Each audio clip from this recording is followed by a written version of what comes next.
They are counting down the days until the first football game in Oswego, a season they didn't think they'd have just a few months ago, Dan. What began as a small brush fire in California has now turned into a state of emergency. Low attendance across Syracuse public pools had lifeguards wondering if families thought they were closed. The fire chief opens up to News Channel 9's Andrew Donovan this morning about the department's overtime policies. Nearly 300 kids from across the country are in Washington this morning trying to become the next spelling bee champion. But sadly, all 4 of the local kids from Central New York did not advance to today's round. All during yesterday. Now, over in France, we're learning more about the man who used a 20-pound truck to plow down hundreds in Nice on Thursday evening. French officials now saying Mohamed Boulel somehow became radicalized very quickly and wasn't on any anti-terrorist intelligence radar. Investigators now think he may have ties with the commander of a French jihadi battalion in Syria.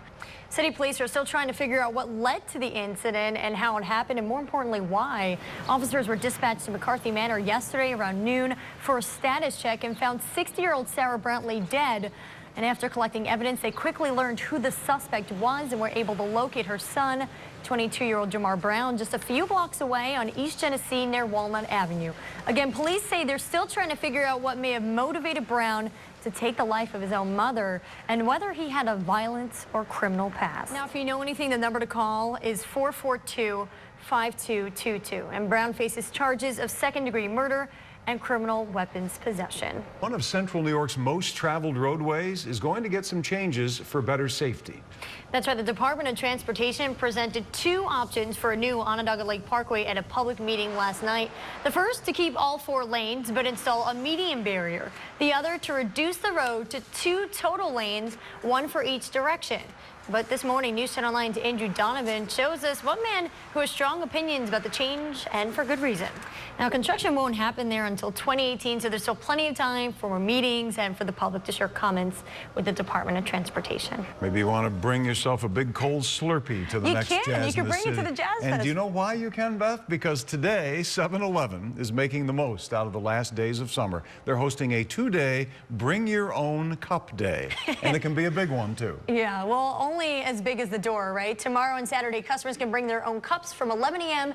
to 7 p.m. to any participating store across the country and fill it up with a Slurpee for, get this, Dan, just $1.50. The only rule, like I mentioned before, is the cup has to fit through the door, which I don't know who has cups bigger than a door, but there must be somewhere if they have that rule in there. You check out. In total, 80 veterans went on today's honor flight. And if you know a hero who you think should be on the next flight, you can head to our website, localsy.com. We'll link you to the information there. Just in the SPCA saga, former Onondaga County Executive Nick Pirro has now been appointed to serve as interim director of the Central New York SPCA.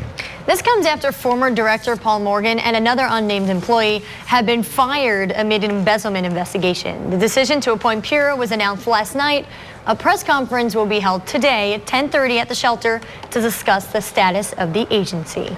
3 violent crimes, including the robbery of an 88-year-old woman on the Ithaca Commons in recent weeks, have city police now stepping up their patrols. News Channel 9's far right now, conservative author Ann Coulter is vowing to speak as scheduled next week at UC Berkeley, despite campus officials there calling off the event over security concerns.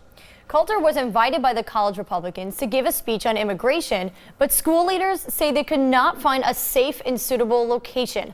Coulter says the speech, though, will go on, and no school accepting public funds can ban free speech. Release of a woman convicted of murdering her husband 26 years ago in Seneca County is on hold. The state parole board is appealing a judge's ruling to free Laurie Kellogg. Last month, a judge ordered the state to release her. He said the 52-year-old Kellogg had been a model inmate and had paid her debt to society. He said her release would save taxpayers $100,000. Kellogg was sentenced to 25 years to life in prison after she and a group of teenagers were convicted of conspiring to kill her husband, Bruce Kellogg, at their Cayuga Lake cottage back in 1991. House Republicans could be nearing a breakthrough on a plan to repeal and replace the Affordable Care Act. Sources tell CNN the leader of the conservative House Freedom Caucus and a moderate Republican group are working on a deal.